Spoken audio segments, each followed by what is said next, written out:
Greetings guys and gals, my name is Thad and the Englund Gambit is kinda bad. So bad in fact that it is considered a blunder by the engine, and that's why you shouldn't even consider playing it. At least in classical chess. But what about rapid, blitz, bullet, or what to do if your opponent plays it? You know, except making him regret it immediately.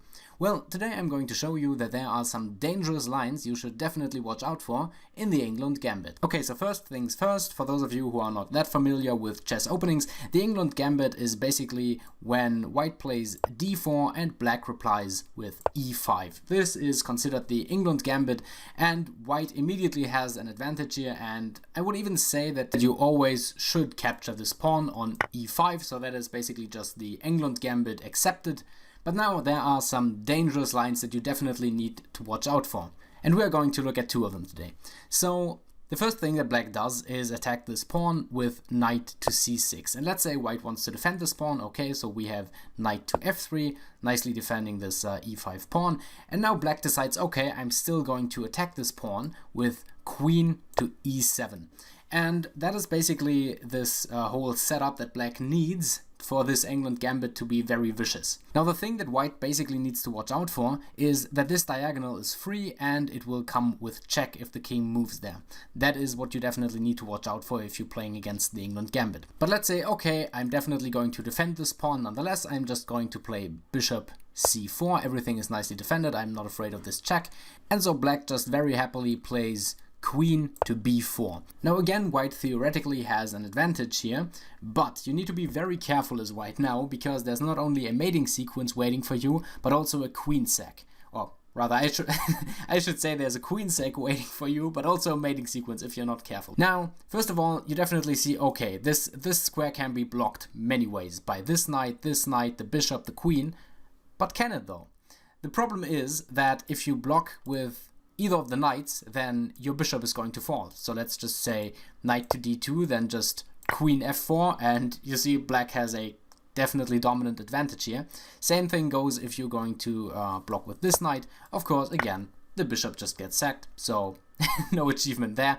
So we can exclude the knight from defending this square. But what if you choose to actually defend with the queen? Well, you're going to get mated. That's what's probably going to happen, because black now just plays queen to b2, threatening this rook here. And if you decide, okay, I'm just going to defend the rook with queen to c3, you see this queen is protected by the knight. You see this queen is protected by the knight. Then black just, you know, basically won the game, because he's just going to play bishop to b4, pinning the queen. The queen cannot move anymore, so it's definitely going to get taken in the next move. So if white just plays something like, I don't know, maybe attacking the bishop with a3, then this queen is going to fall. The king can basically only move here, and this is completely lost for white now. Now, I know that some of you are probably saying, well, Thad, but what if I block with the bishop? What if I defend my queen?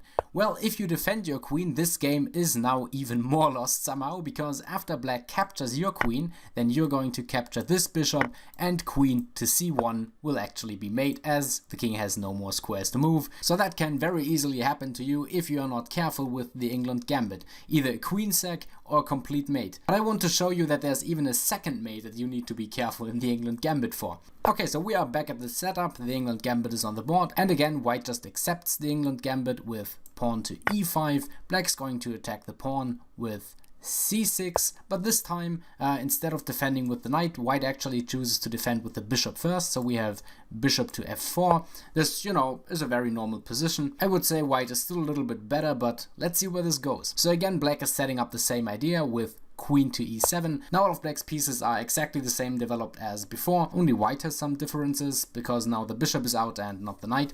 So white just continues to develop. So let's say white wants to prepare for this queen to b4 idea now by blocking this diagonal, but not with the bishop, because the bishop is defending this pawn, but rather with something like knight to d2. And knight to d2, it's not extremely bad, so it doesn't lose the game on the spot, but it actually allows a very nasty setup. Now black decides, okay, I'm going to capture this pawn, because this pawn is only defended once, so I'm going to capture with the knight. So I'm going to play knight to e5. And if white now decides, okay, I'm just going to capture this knight, then everything should be kind of fine. I would say it's not the best option that white has, but it's definitely possible. But And that's one move that should never be played in this position, and it's c3. Now, I don't know why someone would play this, but apparently it was played.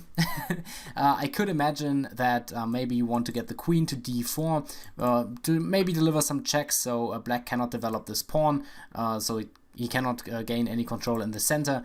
That's the only thing I could imagine, but now there's actually a mate in one. I'm sure every one of you already sees it. This is, of course, knight to d3. And it's a suffocating mate, as you know, the king has no squares to move anymore, and this knight is delivering a beautiful checkmate. The knight, of course, cannot be captured, as the queen is still guarding the e-file here. Okay, so these were two very nasty ways the Englund Gambit can end for you if you're not paying attention as white, or you know, maybe it's some traps that you want to try out with the Englund Gambit yourself. Either way, I hope you enjoyed this video, and I hope I see you in the next one. Until then, have a nice day, have a nice night, and of course, as always, have a nice time.